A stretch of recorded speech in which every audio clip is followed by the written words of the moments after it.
Sir एकछिन हजुर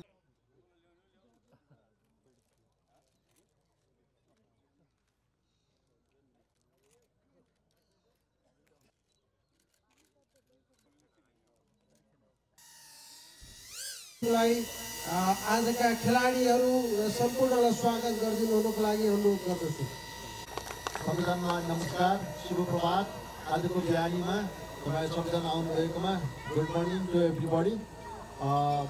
आजको प्रमुख अतिथि जसले आज गल्फ उद्घाटन र समुद्घाटन गर्दै हुनुहुन्छ, यो हाम्रो 8औं एनसेल बाह्रखरी गल्फ टुर्नामेन्ट हो, जसलाई बिवाइडी खुकुरी र मेरो पार्टनरको रूपमा र हाम्रो साथमा हुनुहुन्छ र माननीय सञ्चार तथा सूचना प्रविधि मन्त्री पृथ्वी सुब्बा गुरुङज्यू, तपाईँले आफ्नो व्यस्तताका बावजुद गल्फ खेललाई र गल्फ खेलसँगै गल्फ खेलमा आबद्ध एउटा कर्पोरेट सेक्टरलाई इन्करेज गर्नको लागि, मोटिभेट गर्नको लागि तपाईँले आफ्नो टाइम लिएर बाह्रखरीमा आज आइदिनु भएको छ र यसको लागि तपाईँलाई हार्दिक स्वागत गर्न चाहन्छु।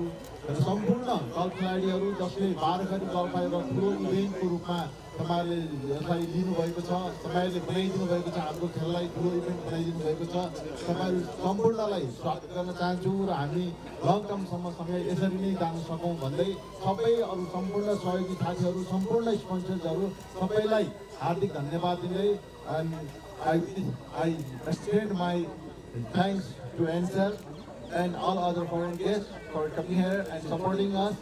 Thank you very much. सञ्चार तथा सूचना प्रविधि मन्त्रीज्यू माननीय श्री पृथ्वी सुब्बा गुरुङज्यूलाई आफ्ना केही शब्दहरू राखि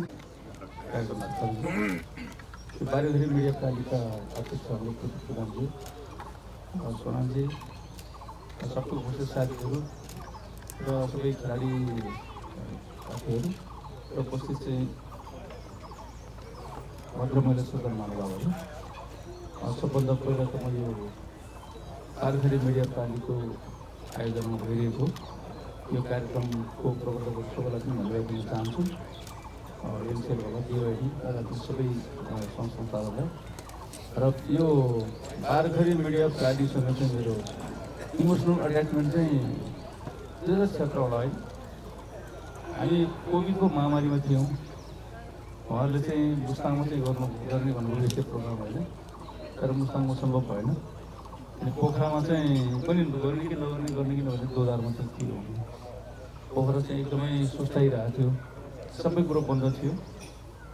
यो बाह्रखरी मिडिया प्रालीको आयोजनामा पोखरामा चाहिँ यही चाहिँ गल्फ प्रतियोगिता सुरु भएर धेरै चाहिँ महामहिम राजदूतहरूको उपस्थिति त्यहाँ भयो।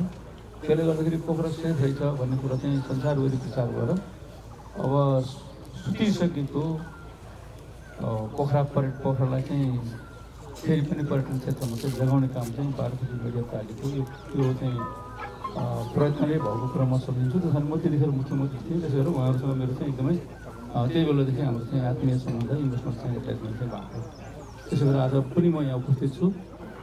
यो कार्यक्रममा चाहिँ एउटा कुरो मात्रै भन्न चाहन्छु म, हामी अहिले चाहिँ अलिअलि समस्या जस्तो यस्तो चाहिँ गतिविधिहरू खेलकुदको होला, यस्तो अरू चाहिँ गतिविधिहरू सबै गतिविधिहरू चाहिँ यो एकदमै खुला समाजमा डेमोक्रेसीका मूलभूत मानेर अगाडि बढिरहेको समाजमा मात्रै यस्तो चिजहरू सम्भव छ। सबै चिजको गतिविधि चाहिँ सम्भव छ र हाम्रो चाहिँ आफ्नो संविधानको आफ्नो सीमाहरू छ, वैचारिक सीमा हुन्छ, त्यसको भौतिक सीमा हुन्छ।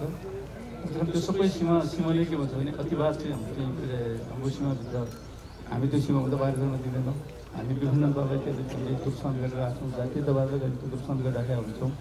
अब यो चाहिँ निरपक्षतावाद या चाहिँ अरू चाहिँ खालका तन्त्रहरूलाई चाहिँ हामी त्यसले निषेध गरिराखेका हुन्छ।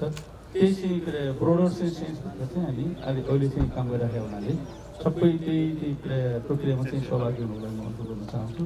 र यो बाह्रखरी मिडिया प्लेटफर्मको यो कार्यक्रम असाध्यै चाहिँ सुन्दर ठाउँ गोकर्ण रिसोर्टको यो गल्फ कोर्समा चाहिँ भइरहेको छ।